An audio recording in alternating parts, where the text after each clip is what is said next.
Welcome to Straight Outta Scripture, a nod to my West Coast roots and a daily dive into who God is and to who we are in Him. Today we'll be discussing the story of Gideon. Gideon's story is powerful because it teaches us not only about trusting God in the battle, but also about the dangers of forgetting Him after the victory. In Judges chapter 6 through 8, we see how God used Gideon to deliver Israel from the Midianites.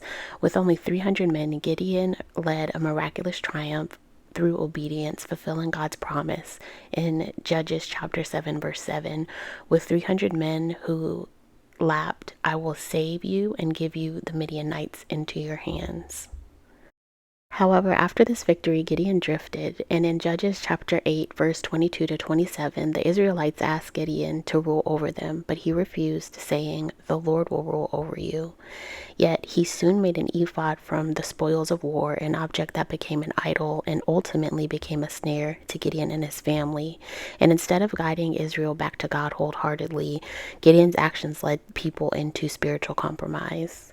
Now, this warns us about the temptation to settle after God's miracles in our life. In Deuteronomy chapter 8, verse 11 through 14, God instructs Israel to remember Him when they enter into the promised land, saying, "Beware that you do not forget the Lord your God, lest your heart become proud and you forget the Lord your God who brought you out of the land of Egypt."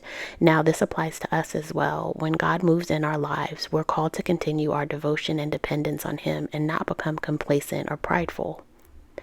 Gideon's story is a reminder that even when God answers our prayers or delivers us on our journey, it doesn't just stop there.